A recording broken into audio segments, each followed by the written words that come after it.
ਤੇ ਰਸਤੇ 'ਚ ਰੁਸਤਮ ਸ਼ਰਾਬ ਫੈਕਟਰੀ ਦੇ ਕੋਲੋਂ ਨਾ ਮੇਰੇ ਬੱਚੇ ਕੋਲੋਂ ਗਨ ਪੁਆਇੰਟ ਤੇ ਪਿਸਤੌਲ ਉਹਨਾਂ ਨੇ ਕੱਢ ਕੇ ਰੱਖ ਕੇ ਮੋਬਾਈਲ ਵੀ ਲੈ ਗਏ ਨੇ 10,000 ਰੁਪਇਆ ਵੀ ਲੈ ਗਏ ਨੇ ਮੋਟਰਸਾਈਕਲ ਵੀ ਲੈ ਗਏ ਨੇ। ਮੋਟਰਸਾਈਕਲ ਕਿਸੇ ਦੀ ਮੰਗ ਕੇ ਲਗੇ ਸਾਂ 1.5 ਲੱਖ ਰੁਪਇਆ ਮੰਗਦਾ ਪਿਆ। 5-4 ਦਿਨ ਹੋਏ ਸੀ ਨੰਬਰ ਲਵਾਇਆ ਸੀ ਤੇ ਪੁਲਿਸ ਕੀ ਕਹਿੰਦੀ ਹੈ? ਛਤਰੇ ਥਾਣੇ ਵਾਲੇ ਜਿਹੜੇ ਨੇ SHO ਉਹ ਵੀ ਤਾਮਨ ਨਹੀਂ ਕਰ ਰਿਹਾ। ਕਦੀ ਕਿਤੇ ਜਾਣਾ ਕਦੀ ਕਿਤੇ ਜਾਣਾ ਕਦੀ ਕਿਤੇ ਜਾਣਾ। ਮੈਂ ਸ਼ੇਹੂਪੁਰੇ ਤੱਕ ਸਟੈਂਡ ਵੇਖ ਆਇਆ, ਮੈਨੂੰ ਨਹੀਂ ਲੱਭੀ ਮੋਟਰਸਾਈਕਲ। ਤੇ ਖੁਦਾ ਰਾ ਮੇਰੀ ਮੋਟਰਸਾਈਕਲ ਲੱਭ ਜਾਏ, ਤੁਹਾਡੀ ਮਿਹਰਬਾਨੀ, ਮੈਂ ਮਰ ਜਾਵਾਂਗਾ। ਇਹਦੇ ਨਾਲ ਰੱਬ ਮੌਤ ਹੀ ਦੇ ਦੇਵੇ ਤੇ ਚੰਗੀ ਹੈ। ਇੰਨੀ ਮਹਿੰਗਾਈ ਹੈ, ਘਰ ਖਾਣ ਨੂੰ ਨਹੀਂ। 3 ਮਹੀਨਿਆਂ ਦਾ ਕਿਰਾਇਆ ਦੇਣਾ ਜੇ। ਛਤਰੇ ਥਾਣੇ वाले को जाने तो झाड़ा चूड़ा पा कर छड़ देना। अस्सलाम वालेकुम नाज़रीन, आप देख रहे हैं उर्दू स्टोरीज़। मैं हूं आपका मेज़बान मुश्ताक खान लोधी। नाज़रीन, आज निज़ाम इंसाफ धड़ाम तख्ता हो गया। आज एक बुज़ुर्ग शहरी मोहम्मद ताहिर जो कि अपने बेटे की मोटरसाइकिल की गुमशुदगी की रिपोर्ट लिए फिर रहे हैं, दर दर की ठोकरें खा रहे हैं। ये FIR की कॉपी मेरे हाथ में है और मुख्तलिफ़ स्टैंड्स पे वो मोटरसाइकिल तलाश करते फिर रहे हैं कि शायद उनको कहीं से उनके बेटे की गुमशुदा मोटरसाइकिल मिल जाए। आइए बात करते हैं कि पुलिस क्यों नहीं ताउन कर रही, क्या मामलात हैं, किस तरह से चल रहा है। वालेकुम अस्सलाम जी। हाँ जी, ताहिर साहब क्या वाक़या हुआ था, किस तरह से हुआ? मेरा बेटा जा रहा ਸੀ ਜੀ इमरान खान ਦੇ ਜਲਸੇ ਦਾ ਸੀ ਜਿਸ ਦਿਨ 25 ਤਰੀਕ ਵਾਲੇ ਦਿਨ। 25 तारीख ਦੀ FIR है। ਹਾਂਜੀ, ਘਰ ਜਾ ਰਿਹਾ ਸੀ ਤੇ ਰਸਤੇ 'ਚ ਰੁਸਤਮ ਸ਼ਰਾਬ ਫੈਕਟਰੀ ਦੇ ਕੋਲੋਂ ਨਾ ਮੇਰੇ ਬੱਚੇ ਕੋਲੋਂ ਗਨ ਪੁਆਇੰਟ ਤੇ ਪਿਸਤੌਲ ਉਹਨਾਂ ਨੇ ਕੱਢ ਕੇ ਰੱਖ ਕੇ ਮੋਬਾਈਲ ਵੀ ਲੈ ਗਏ ਨੇ 10,000 ਰੁਪਇਆ ਵੀ ਲੈ ਗਏ ਨੇ ਮੋਟਰਸਾਈਕਲ ਵੀ ਲੈ ਗਏ ਨੇ। ਹੁਣ ਅਸੀਂ ਮੋਟਰਸਾਈਕਲ ਦਾ ਉਹਨਾਂ ਨੂੰ ਰਕਮ ਨਹੀਂ ਅਦਾ ਕਰ ਸਕਦੇ। ਉਹ ਸਾਡੇ ਕੋਲ ਤੇ ਮੋਟਰਸਾਈਕਲ ਤੁਹਾਡੀ ਆਪਣੀ ਸੀ ਕਿਸੇ ਦੀ ਸੀ? ਮੋਟਰਸਾਈਕਲ ਕਿਸੇ ਦੀ ਮੰਗ ਕੇ ਲਗੇ ਸਾਂ। ਮੰਗ ਕੇ ਲੈ ਕੇ ਗਏ ਸੀ ਜਲਸੇ ਤੇ ਆਉਣ ਵਾਸਤੇ? ਨਹੀਂ, ਉਹ ਵੈਸੇ ਹੀ ਆਪਣੀ ਆਇਆ ਸੀ ਇੱਧਰ ਨੂੰ ਮੋਟਰਸਾਈਕਲ ਤੇ। ਇੱਧਰ ਕੀ ਲੈਣ ਆਇਆ ਸੀ? ਵੈਸੇ ਹੀ ਉਸ ਤਰ੍ਹਾਂ ਹੀ ਆਇਆ ਸੀ, ਆਪਣੀ ਦਾਦੀ ਦੇ ਘਰ ਆਇਆ ਸੀ। ਦਾਦੀ ਦੇ ਘਰ ਆਇਆ? ਹਾਂਜੀ, ਆਜ਼ਮ ਸ਼ਾਦੀ ਹਾਲ ਦੇ ਨਾਲ ਘਰ ਹੈ ਅੱਛਾ। ਦਾਦੀ ਦੇ ਘਰ ਆਇਆ ਸੀ ਤੇ ਦਾਦੀ ਦੇ ਘਰੋਂ ਫਿਰ ਘਰ ਜਾ ਰਹੇ ਸੀ ਆਪਣੇ। ਅਸੀਂ ਯੂਸਫ ਪਾਰਕ ਰਹਿੰਦੇ ਹਾਂ। ਅੱਛਾ। ਯੂਸਫ ਪਾਰਕ ਰਹਿੰਦੇ ਹਾਂ। ਰੁਸਤਮ ਸ਼ਰਾਬ ਫੈਕਟਰੀ ਕੋਲ ਜਾ ਕੇ ਉਹ ਰਸਤੇ ਬੰਦ ਸਨ ਤੇ ਉਹਨਾਂ ਨੇ ਪਿੱਛੇ ਹੁੰਦਾ ਲਾ ਕੇ ਮੋਟਰਸਾਈਕਲ ਉਹਨਾਂ ਨੇ ਤੇ ਕਰਿੰਦਿਆਂ ਨੇ ਤੇ ਉਸ ਰਸਤੇ ਜਾ ਕੇ ਗਨ ਪੁਆਇੰਟ ਤੇ ਮੋਟਰਸਾਈਕਲ ਵੀ ਖੋਹ ਲਿੱਤੀ, 10,000 ਰੁਪਇਆ ਵੀ ਖੋਹ ਲਿੱਤਾ, ਮੋਬਾਈਲ ਵੀ ਖੋਹ ਲਿੱਤਾ। ਮੋਟਰਸਾਈਕਲ ਕਿੰਦੀ ਸੀ? ਉਹ ਕੋਈ ਜਾਣਨ ਵਾਲਾ ਸੀ? ਹਾਂ, ਜਾਣਨ ਵਾਲਾ, ਸਾਡਾ ਜਾਣਨ ਵਾਲਾ ਜਿਹਦੀ ਮੋਟਰਸਾਈਕਲ ਹੈ। ਉਹ ਕੀ ਹੁਣ ਕਹਿੰਦਾ ਮੰਗਦਾ ਮੋਟਰਸਾਈਕਲ? ਉਹ 1.5 ਲੱਖ ਰੁਪਇਆ ਮੰਗਦਾ ਪਿਆ। 1.5 ਲੱਖ ਰੁਪਇਆ 1.5 ਲੱਖ ਰੁਪਈਆ ਮੰਗਦਾ? 70 ਨਵੀਂ ਮੋਟਰਸਾਈਕਲ? ਨਵੀਂ ਮੋਟਰਸਾਈਕਲ ਸੀ, ਬਿਲਕੁਲ ਨਵੀਂ? ਬਿਲਕੁਲ ਨਵੀਂ ਮੋਟਰਸਾਈਕਲ ਸੀ। ਉਹਨੂੰ 5-4 ਦਿਨ ਹੋਏ ਸੀ ਨੰਬਰ ਲਵਾਇਆ ਸੀ ਉਹਨੇ। Applied for motorcycle. ਕਿਉਂ ਉਹਦੇ ਕੋਲ ਕਿਉਂ ਲੈ ਕੇ ਗਏ? ਮਤਲਬ ਹੁਣ ਬੰਦਾ ਆਪਣੀ ਸ਼ੈ ਨਾ ਹੋਏ ਤੇ ਫਿਰ ਇਸ ਤਰ੍ਹਾਂ ਤੇ ਦੂਜੇ ਦੀ ਸ਼ੈ ਤੇ ਦੂਜੇ ਦੀ ਹੁੰਦੀ ਨਾ। ਅਸੀਂ ਕਿਰਾਏਦਾਰ ਆ ਨਾ, ਕਿਰਾਏ ਤੇ ਮਕਾਨ ਹੈ ਸਾਡਾ। ਉਹ ਮਾਲਿਕ ਮਕਾਨ ਦੀ ਮੋਟਰਸਾਈਕਲ? ਹਾਂਜੀ, ਉਹਨਾਂ ਦੀ ਮੋਟਰਸਾਈਕਲ ਹੈ ਤੇ ਅਸੀਂ ਉਹਨਾਂ ਕੋਲ ਲੈ ਗਏ। ਮੇਰਾ ਬੇਟਾ ਅੱਗੇ ਵੀ ਲੈ ਜਾਂਦਾ ਸੀ, ਪਹਿਲੀ ਦਫਾ ਨਹੀਂ ਲੱਗਿਆ, ਅੱਗੇ ਵੀ ਲੈ ਜਾਂਦਾ ਸੀ ਤੇ ਉਸ ਦਿਨ ਬਸ ਬੁਰਾ ਵਕਤ ਆਇਆ ਸੀ। ਉਸ ਦਿਨ ਬੁਰਾ ਵਕਤ ਆਇਆ ਤੇ ਬਸ ਇਹ ਕੰਮ ਹੋ ਗਿਆ। ਬੇਟਾ ਕੀ ਕਰਦਾ? ਬੇਟਾ ਇੱਥੇ ਕੰਮ ਕਰਦਾ, ਮਿਹਨਤ ਮਜ਼ਦੂਰੀ ਕਰਦਾ। ਤੁਸੀਂ ਕੀ ਕਰਦੇ ਹੋ? ਮੈਂ ਮੰਡੀ ਛਾਬਾ ਚੁੱਕਣਾ, ਉਹ ਫਰੂਟ ਮੰਡੀ। ਤੇ ਹੁਣ 1.5 ਲੱਖ ਰੁਪਏ ਉਹ ਮੰਗ ਰਹੇ ਨੇ ਤੇ FIR ਤੁਸੀਂ ਕਰਾਈਏ ਤੇ ਪੁਲਿਸ ਕੀ ਕਹਿੰਦੀ ਹੈ? ਛਤਰੇ ਥਾਣੇ ਵਾਲੇ ਜਿਹੜੇ ਨੇ SHO ਉਹ ਵੀ ਤਾਮਨ ਨਹੀਂ ਕਰ ਰਿਹਾ ਤੇ ਉਹਨਾਂ ਨੇ ਫਿਰ ਪਰਚਾ ਕੱਢ ਕੇ ਸਾਨੂੰ ਇੱਥੇ ਭੇਜਤਾ TBCT ਭੇਜਤਾ। ਆਰਫ ਜ਼ਮਾਨ SHO ਹੈ। ਅਸੀਂ ਉਹਨੂੰ ਕਹਿੰਦੇ ਆ ਉਹ ਵੀ ਨਹੀਂ ਗੱਲ ਸੁਣਦਾ। ਉਸ ਤੋਂ ਪਹਿਲੇ ਸੀ ਇਬਰਾਰ ਸ਼ਾਹ ਕੋਲ ਕੇਸ ਸੀ, ਉਹਦਾ ਤਬਾਦਲਾ ਹੋ ਗਿਆ ਤੇ ਫਿਰ ਆਰਫ ਜ਼ਮਾਨ ਕੋਲ ਆ ਗਿਆ ਕੇਸ ਸਾਡਾ। ਉਹ ਵੀ ਨਹੀਂ ਗੱਲ ਸੁਣਦਾ ਪਿਆ। ਅਸੀਂ ਕਿੱਥੇ ਜਾਈਏ?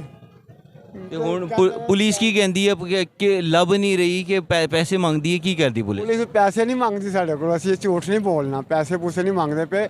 ਉਹ ਕਹਿੰਦੇ ਨੇ ਸਟੈਂਡ ਤੇ ਜਾ ਕੇ ਵੇਖੋ, ਸਟੈਂਡ ਤੇ ਲੱਭੋ ਮੋਟਰਸਾਈਕਲ, ਤੁਹਾਡੀ ਸਟੈਂਡ ਤੋਂ ਲੱਭੇਗੀ। ਨਹੀਂ, ਉਹਨਾਂ ਨੂੰ ਤੁਸੀਂ ਇਹ ਨਹੀਂ ਪੁੱਛਿਆ ਕਿ ਲੱਭ ਕੇ ਦੇਣਾ ਤੁਹਾਡਾ ਕੰਮ ਹੈ ਕਿ ਮੇਰਾ ਲੱਭਣਾ ਕੰਮ? ਉਹਨਾਂ ਨੂੰ ਕਿਹਾ ਵਾਲ ਸੀਟ ਕੈਮਰੇ ਚੈੱਕ ਕਰੋ, ਕੈਮਰੇ ਦੇ ਵਿੱਚ ਬੰਦੇ ਆ ਜਾਣਗੇ, ਤੁਹਾਨੂੰ ਪਤਾ ਲੱਗ ਜਾਏਗਾ। ਉਹ ਸਾਨੂੰ ਵਾਲ ਸੀਟ ਕੈਮਰੇ ਵੀ ਨਹੀਂ ਵਿਖਾ ਰਹੇ। ਉਹਨਾਂ ਨੂੰ ਕਹੋ ਨਾ ਕਿ ਉਹ ਵਿਖਾਣ। ਪੁਲਿਸ ਵਾਲਿਆਂ ਨੂੰ ਕਹਿ ਰਹੇ ਹਾਂ ਅਸੀਂ। ਪੁਲਿਸ ਵਾਲੇ ਵਿਖਾਣ ਨਾ। ਨਹੀਂ ਵਿਖਾ ਰਹੇ ਸਾਨੂੰ। ਇਹ ਪੁਲਿਸ ਵਾਲੇ ਨੇ ਕਿਹਾ, SHO ਨੇ ਕਿਹਾ ਕਿ ਉਹ ਕੈਮਰੇ ਵੇਖੋ। ਨਹੀਂ, ਅਸੀਂ ਕਹਿ ਰਹੇ ਹਾਂ ਕਿ ਸਾਨੂੰ ਵਾਲ ਸੀਟ ਕੈਮਰੇ ਵਿਖਾਓ। ਵਾਲ ਸੀਟ ਕੈਮਰੇ ਦੀ ਮਦਦ ਨਾਲ ਨਹੀਂ, ਉਹਨਾਂ ਨੂੰ ਕਹੋ ਕਿ ਸਾਨੂੰ ਲੱਭ ਕੇ ਦਿਓ। ਉਹਨਾਂ ਤਫਤੀਸ਼ ਉਹਨਾਂ ਨੇ ਕਰਨੀ, ਕਿਸ ਤਰ੍ਹਾਂ ਕਰਨੀ ਉਹਨਾਂ ਨੂੰ ਪਤਾ। ਉਹਨਾਂ ਨੂੰ ਅਸੀਂ ਕਿਹਾ ਹੈ, ਉਹਨਾਂ ਨੂੰ ਕਿਹਾ, ਉਹ ਕਹਿੰਦੇ ਜੀ ਤੁਹਾਡੀ ਹੈ ਜਿਹੜੀ ਨਾ ਸਾਦਕਾਬਾਦ ਤੱਕ ਕਾਲ ਚੱਲੀ ਹੋਈ ਹੈ, ਜਦੋਂ ਤੁਹਾਡੀ ਮੋਟਰਸਾਈਕਲ ਲੱਭੇਗੀ ਬਾਬਾ ਜੀ ਉਦੋਂ ਤੁਹਾਨੂੰ ਮਿਲਣੀ ਹੈ। ਸਾਡੇ ਕੋਲ ਬਾਰ-ਬਾਰ ਨਾ ਆਓ। ਅੱਛਾ, ਬਾਰ-ਬਾਰ ਨਾ ਆਓ। ਉਹਨਾਂ ਨੂੰ ਕਹਿਣਾ ਸੀ ਕਿ ਜਿਹੜੇ ਜਿੰਦੇ ਬੰਦੇ ਦੀ ਹੈਗੀ ਹੈ ਮੋਟਰਸਾਈਕਲ, ਉਹ ਮੈਨੂੰ ਤੰਗ ਕਰ ਰਿਹਾ, ਉਹਦਾ ਮੈਂ ਕੀ ਕਰਾਂ? ਕਿਹਾ ਹੈ ਉਹਨਾਂ ਨੂੰ। ਉਹ ਕਹਿੰਦੇ, ਉਹਨਾਂ ਨੇ ਮੈਨੂੰ ਪੁੱਛਿਆ ਕੀ ਕੰਮ ਕਰਦੇ ਹੋ? ਮੈਂ ਕਿਹਾ ਮੈਂ ਮੰਡੀ ਮਜ਼ਦੂਰੀ ਕਰਨਾ, ਛਾਬਾ ਚੁੱਕਣਾ ਵਾ ਮੰਡੀ।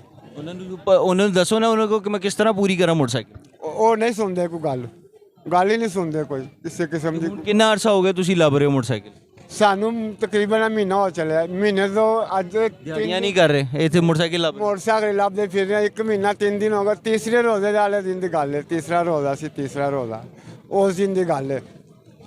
ਤੇ ਉਦੋਂ ਦਾ ਮੈਂ ਪਾਗਲ ਹੋਇਆ ਫਿਰਨਾ ਵਾ, ਕਦੀ ਕਿਤੇ ਜਾਣਾ, ਕਦੀ ਕਿਤੇ ਜਾਣਾ, ਕਦੀ ਕਿਤੇ ਜਾਣਾ। ਮੈਂ ਸ਼ੇਹੂਪੁਰੇ ਤੱਕ ਸਟੈਂਡ ਵੇਖ ਆਇਆ, ਮੈਨੂੰ ਨਹੀਂ ਲੱਭੀ ਮੋਟਰਸਾਈਕਲ, ਕਿਸੇ ਸਟੈਂਡ ਤੋਂ ਨਹੀਂ ਲੱਭੀ ਮੋਟਰਸਾਈਕਲ। ਪੁਲਿਸ ਵਾਲੇ ਤਾਮਨ ਨਹੀਂ ਕਰ ਰਹੇ ਕੋਈ ਕਿਸੇ ਕਿਸਮ ਦਾ ਵੀ। ਮੇਰੀ ਵਜ਼ੀਰ ਆਲਾ ਅੱਗੇ, ਵਜ਼ੀਰ ਆਜ਼ਮ ਅੱਗੇ, IG ਪੰਜਾਬ ਅੱਗੇ ਮੇਰੀ ਰਿਕੁਐਸਟ ਹੈ ਕਿ ਖੁਦਾਰਾ ਮੇਰੀ ਮੋਟਰਸਾਈਕਲ ਲੱਭ ਦਿਓ, ਤੁਹਾਡੀ ਮਿਹਰਬਾਨੀ, ਮੈਂ ਮਰ ਜਾਵਾਂਗਾ। ਇਹਦੇ ਨਾਲ ਰੱਬ ਮੌਤ ਹੀ ਦੇ ਦੇਵੇ ਤਾਂ ਚੰਗੀ ਹੈ, ਇਹਦੇ ਨਾਲ ਮੌਤ ਹੀ ਆ ਜਾਵੇ ਤਾਂ ਚੰਗੀ ਹੈ। ਹਕੂਮਤ ਵੀ ਜਿਹੜੀ ਹੈ ਨਾ ਦੀ ਹਕੂਮਤ ਵੀ ਕੋਈ ਤਾਮਨ ਨਹੀਂ ਕਰਦੀ ਪਈ, ਕੀ ਕਰੀਏ ਅਸੀਂ? ਨਾ ਇਹਨਾਂ ਦੇ ਜਿਹੜੇ ਅੱਗੇ ਪੁਲਿਸ ਵਾਲੇ ਨੇ ਉਹ ਤਾਮਨ ਕਰਦੇ ਪਏ ਨੇ। SHO ਕੋਲ ਜਾਂਦੇ ਹਾਂ, TBCT ਉਹ ਨਹੀਂ ਗੱਲ ਸੁਣਦਾ। ਸ਼ਦਰੇ ਜਾਂਦੇ ਹਾਂ, ਉਹ ਨਹੀਂ ਸੁਣਦਾ। ਤੁਹਾਡੀ ਤੇ ਸ਼ਦਰੇ ਥਾਣੇ ਦੀ ਹੈ ਨਾ? ਇਹ ਸ਼ਦਰੇ ਥਾਣੇ ਦੀ FIR ਹੈ ਤੇ ਉਹ ਸਾਨੂੰ TBCT ਉਹਨਾਂ ਨੇ ਭੇਜਦਾ। ਉਹ ਕਹਿੰਦੇ ਜੀ ਉੱਥੇ CIA ਬਣੀ ਹੋਈ ਹੈ TBCT, ਤੇ ਉਹਨਾਂ ਨੂੰ ਤੁਸੀਂ ਲੱਭ ਕੇ ਦੇਣੀ ਹੈ? ਇਹ ਉੱਥੇ ਆਂਦੀ ਹੈ। ਉਹਨਾਂ ਨੂੰ ਕਿਹਾ, ਅਸੀਂ ਨਹੀਂ ਸੁਣਦੇ ਪਏ ਗੱਲ। ਹੁਣ ਮੇਰੀ ਸਲਾਹ ਸੀ ਮੈਂ ਕੱਲ ਫੇਰ ਜਾਵਾਂ IG ਪੰਜਾਬ ਕੋਲ, IG ਪੰਜਾਬ ਅੱਗੇ ਜਾ ਕੇ ਰੋਵਾਂ ਪਿੱਟਾ, ਉਹਨਾਂ ਨੂੰ ਕਹਾਂ ਜੀ ਵੇਖੋ ਮੇਰੇ ਮੋਟਰਸਾइकिल नहीं ਲੱਭਦੇ ਪਿਆ, ਮੈਂ ਕੀ ਕਰਾਂ? घर के माशी हालात किस तरह के हैं, गुजारा किस तरह चलता है? ਕੋਈ ਗੁਜ਼ਾਰਾ ਨਹੀਂ ਹੁੰਦਾ ਜੀ, ਇੰਨੀ ਮਹਿੰਗਾਈ ਹੈ, ਘਰ ਖਾਣ ਨੂੰ ਨਹੀਂ। 3 ਮਹੀਨਿਆਂ ਦਾ ਕਿਰਾਇਆ ਦੇਣਾ ਜੇ ਮਕਾਨ ਦਾ, ਤੇ ਮੇਰੇ ਘਰ ਜਾ ਕੇ ਵੇਖ ਸਕਦੇ ਹੋ ਤੁਸੀਂ। ਕੋਈ ਸ਼ੈ ਮੇਰੇ ਇੱਥੇ ਕੋਈ ਸ਼ੈ ਨਹੀਂ ਹੈਗੀ ਘਰ ਖਾਣ ਨੂੰ ਵੀ, ਨਾ ਕੋਈ ਰੋਜ਼ਗਾਰ ਮੈਨੂੰ ਕੋਈ ਲੱਭਦਾ ਪਿਆ। ਛਾਬਾ ਚੁੱਕਣਾ ਵਾ ਮੰਡੀ ਜਾ ਕੇ ਮੈਂ। सारा सारा दिन वो मोटरसाइकिल लभदे लंघ जाएगा तो फिर किवें कारोबार में रोजगार? ਕਰਦਾ ਪਿਆ ਮੈਂ ਤੀਸਰੇ ਰੋਜ਼ੇ ਤੋਂ ਲੱਗ ਕੇ ਹੁਣ ਤੱਕ ਮੈਂ ਕੰਮ ਨਹੀਂ ਕਰਦਾ ਪਿਆ। ਮੈਂ ਮੋਟਰਸਾਈਕਲ ਲੱਭਣਾ ਪਿਆ, ਮੈਂ ਜਾ ਕੇ ਕਦੀ ਕਿਤੇ ਕਦੀ ਕਿਤੇ ਕਦੀ ਕਿਤੇ ਲੱਭਣਾ ਪਿਆ। ਸ਼ਦਰੇ ਥਾਣੇ ਵਾਲੇ ਕੋਲ ਜਾਂਦੇ ਆ ਤੇ ਉਹ ਅੱਗੋਂ ਝਾੜਾ ਝੂੜਾ ਪਾ ਕੇ ਕੱਢ ਛੱਡਦੇ ਨੇ। ਝਾੜਾ ਪਾਉਂਦੇ ਨੇ? ਹਾਂਜੀ, ਝਾੜਾ ਝੂੜਾ ਪਾ ਕੇ ਕੱਢ ਛੱਡਦੇ ਨੇ। ਕਹਿੰਦੇ ਨੇ ਜਾਓ TBCT ਉੱਥੇ CIA ਬਣੀ ਹੋਈ ਹੈ, ਉੱਥੇ ਜਾਓ, ਸਾਡੇ ਨਾਲ ਤੁਹਾਡਾ ਕੋਈ ਤਲਕ ਨਹੀਂ ਹੈ, ਕੋਈ ਵਾਸਤਾ ਨਹੀਂ ਹੈ। ਉਹਨਾਂ ਨੂੰ ਕਹਿੰਦੇ ਆ ਬਸ ਸਾਨੂੰ ਮੈਨੂੰ ਕਹੋ ਕਿ FIR ਤੁਹਾਡੇ ਇੱਥੇ ਦੀ ਹੋਈ ਹੈ, ਇਹ ਕੰਮ ਜੇ ਪੁਲਿਸ ਆਪਣਾ ਕੰਮ ਕਰ ਰਹੀ ਹੁੰਦੀ ਤੇ ਤੁਹਾਨੂੰ ਵੀ ਤੁਸੀਂ ਆਪਣਾ ਰੋਜ਼ਗਾਰ ਕਰ ਸਕਦੇ ਸੀ ਨਾਲ ਨਾਲ। ਹਾਂ, ਮੈਂ ਕੰਮ ਨਾ ਹੋਇਆ ਹੁੰਦਾ ਫਿਰ ਮੈਂ ਰੋਜ਼ਗਾਰ ਕਰਨਾ ਸੀ। ਨਹੀਂ, ਅਗਰ ਪੁਲਿਸ ਵੀ ਆਪਣਾ ਕੰਮ ਕਰ ਰਹੀ ਹੁੰਦੀ, ਪੁਲਿਸ ਨਹੀਂ ਕਰ ਰਹੀ ਨਾ, ਪੁਲਿਸ ਨਹੀਂ ਕਰ ਰਹੀ। ਪੁਲਿਸ ਕਰ ਰਹੀ ਹੁੰਦੀ ਫਿਰ ਸਾਨੂੰ ਕਾਹਦੀ ਲੋੜ ਸੀ? ਫਿਰ ਸਾਨੂੰ ਤੁਹਾਨੂੰ ਖੱਜਲ ਨਾ ਹੋਣਾ ਸੀ, ਫਿਰ ਸਾਨੂੰ ਕਿੱਥੋਂ ਖੱਜਲ ਹੋਣਾ ਪੈਣਾ ਸੀ? ਫਿਰ ਆਪਣਾ ਕੰਮ ਵੀ ਕਰ ਸਕਨੇ ਸੀ, ਫਿਰ ਆਪਣਾ ਰੋਜ਼ਗਾਰ भी कमा के खा सकने था। हूँ लेकिन कुछ भी नहीं। जी नाज़रीन, आपने देखा कि एक गरीब आदमी के लिए इंसाफ का हुसूल किस कदर मुश्किल है। पाकिस्तान इस्लामी जमहूरिया पाकिस्तान में हमारी इक़दार, हमारा मशरक़ी रिवाज, हमारा एक सो कॉल्ड भरम सब धड़म तख्ता हो गया। इस गरीब इंसान की जिसने किसी की मांग के मोटरसाइकिल लेके गया था, उसकी एक मोटरसाइकिल गुम गई है। वो 1.5 लाख रुपया जो मंडी में वो उठाता, टोकरियाँ उठाता, वो किस तरह पूरी करेगा? तो 1 महीने से एक बंदा थानों में जलील हो रहा है, स्टैंड्स पे जलील हो रहा है, ढूंढ रहा मोटरसाइकिलें अपनी, लेकिन मोटरसाइकिल नहीं मिल रही है उसके वो किसके आगे फरियाद करे? ये अब आवाम आपको बता रही है क्या कि इस तरह से ढूंढें, इस तरह से मिल जाएगी, इस तरह से करें तो इस तरह से मिल जाएगी। ये एक तफ्तीश का तरीकाकार हो सकता है, लेकिन क्या कौन कोई है जवाब दे इसका? बहुत शुक्रिया, अपना ख्याल रखिएगा, अल्लाह हाफ़िज़।